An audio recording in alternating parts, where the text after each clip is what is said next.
Hi అండి.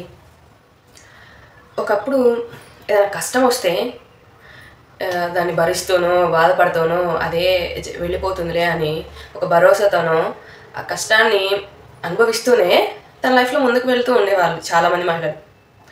కానీ ఇప్పుడున్న జనరేషన్‌లో ఏదైనా కొంచెం ఇబ్బంది అనిపిస్తే లేదా ఏదన్నా కొంచెం చిన్న కష్టం లాంటిది వస్తేనే దాన్ని ఎలా ఫేస్ చేయాలి అని ఆలోచించడం కంటే సూసైడ్ వరకు వెళ్ళే థాట్సే ఎక్కువగా ఉంటున్నాయి.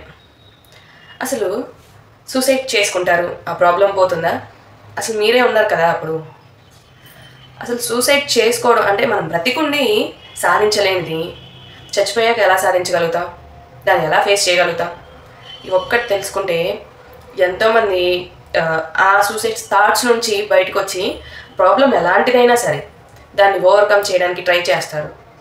ఈ మధ్య ఎక్కువైపోతున్నాయన్నమాట ఇలాంటి సిచ్యువేషన్స్. ఇంకా టీనేజర్స్ అయితే చెప్పక్కర్లేదు. అమ్మ డ్రెస్ కొనిపించలేదనో, అడిగింది నేర్పించలేదనో, లేదా వాళ్ళు లవ్ చేసిన అబ్బాయిని పెళ్లి చేయలేదనో, ఇలాంటి చిన్న చిన్న విషయాలకు కూడా చాలా దూరం, చనిపోయేంత దూరం వెళ్తున్నారు. అసలు అమ్మా నాన్న కంటే మీ గురించి మీకు ఎక్కువ తెలుసా? మీరు ఇప్పుడు ఏదో 2 ఏళ్ళో 3 ఏళ్ళో లవ్ చేసిన అబ్బాయిని వాళ్ళు పెళ్లి చేయలేదు, ఒప్పుకోలేదా అనే మీరు సూసైడ్ వరకు వెళ్ళిపోతున్నారు. వాళ్ళు మిమ్మల్ని చిన్నప్పటి నుంచి పెంచుకున్నారే కష్టపడి, వాళ్ళ ఆకలిని, వాళ్ళ ఇష్టాలని, వాళ్ళ స్వేచ్ఛని చంపుకొని వాటన్నిటిని ధారపోసి మీకు ఇష్టాలుగా, మీకు కావాల్సిన వాటిగా మార్చుకొని, వాళ్ళ కష్టంతో మిమ్మల్ని ఎంతో ప్రేమగా పెంచుకొని మిమ్మల్ని బాగా చూసుకోవడానికే మీకు ఒక మంచి మాట చెప్తారు, లేదా వాళ్ళకి కొంచెం ఆలోచించే టైం అయినా ఇవ్వాలి. కానీ మీరు అలాంటి టైం ఇవ్వకుండా, లేదా వాళ్ళని అర్థం చేసుకోకుండా చిన్న చిన్న విషయాలకే ఇంకా లైఫ్‌నే అసలు ఫినిష్ చేసుకునే అంత దూరం వెళ్తున్నారే. ఎప్పుడైనా ఆలోచించారా?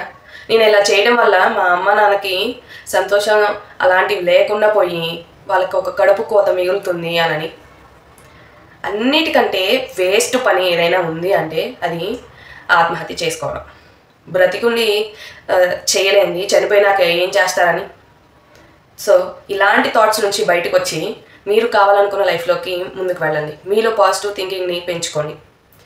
మీకు గైడెన్స్ కావాలంటే నన్ను అప్రోచ్ అవ్వండి. నేను మీ అనుష, ఉమెన్ ఎంపవర్మెంట్ కోచ్.